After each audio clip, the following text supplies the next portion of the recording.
Okay, so explain natin ngayon ang requirements ng lupa. Okay? Required po dito na meron ka dapat 15 by 15 na area ng lupa. Ibig sabihin, kung 100 square meter lang ang lupa mo or 120 square meter is mahihirapan ka po na ipasok ang planong ito. Okay?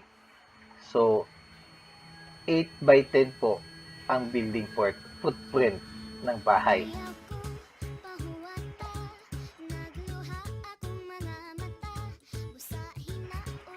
Ground floor plan.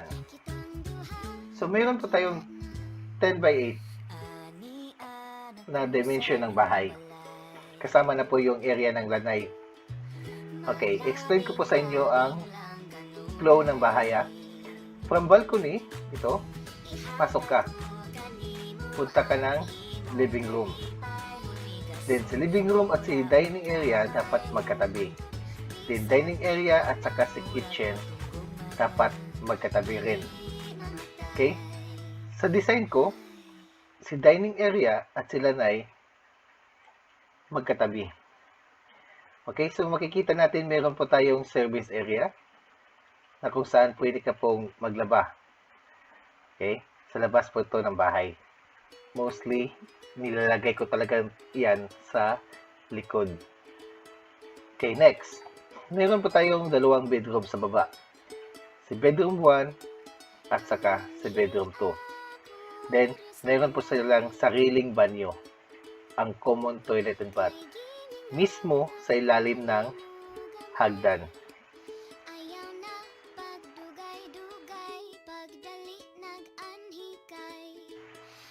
So, ito po yung second floor plan. Ito yung pakyat ng hagdan. Take note, ang ilalim po ng hagdan is meron po tayong common toilet and bath. Okay? Sa itaas, may dalawang kwarto. Isa doon ang master bedroom. Then, sa master bedroom, mayroon po siyang sariling toilet and bath.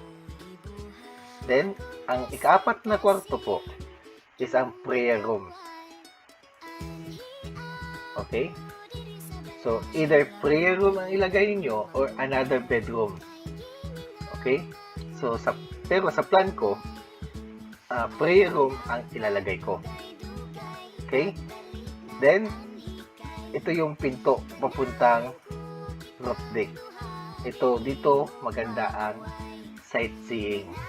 So, ang house plan talaga nito is good po talaga ito sa provincia area na may magandang tanawin.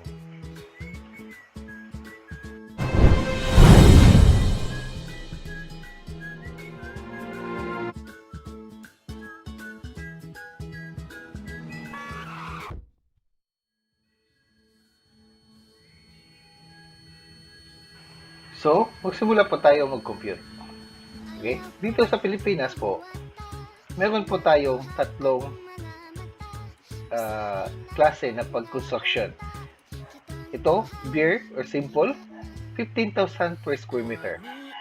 Dito naman sa standard or tinatawag nating middle class type, nasa 25,000 per square meter.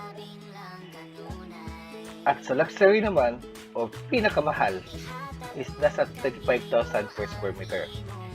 So makikita natin dito sa mga larawan to ang kaibahan. Okay? Sa beer, simple lang. Sa standard, pang middle class. Sa luxury naman, pang mayaman at mahal na talaga. Okay, try natin i-compute.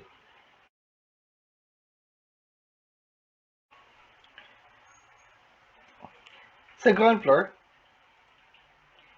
itong area lang po ang kukunin natin para sa computation.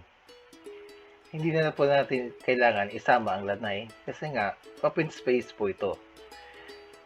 So itong area na to, meron po siyang 8 by 10 meters which is 80 square meter po ang sa ground floor.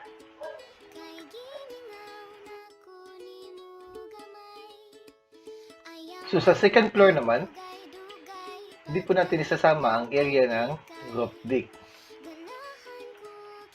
So, ang sasama lang po natin is itong naka-close wall para hindi po masyadong malaki ang kalalabasan ng pag-compute natin. Okay? So, ito pong close wall na to, may area po to na 40 square meter. So, total floor area po ng ground floor at saka ng second floor is 120 square meter.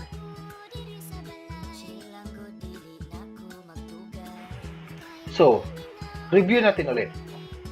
Original floor area natin nasa 180 square meter. Okay? Kaya lang,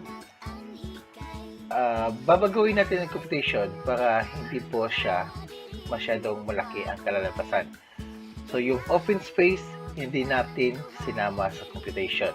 So, aabot lang po siya ng 120 square meter. Okay. Magkano abutin kung simple house ang pag-construct? Sa beer or simple house, meron po siyang 15,000 per square meter. Ibig sabihin, sa simpleng bahay na pagkatayo, aabot po siya ng 1,800,000. Next, sa standard or middle class na meron pong 25,000 per square meter, aabot po siya ng 3 million. Okay. Kung may budget po kayo, punta po kayo sa luxury, which is 35,000 per square meter. Aabot po ang bahay ng 4,200,000.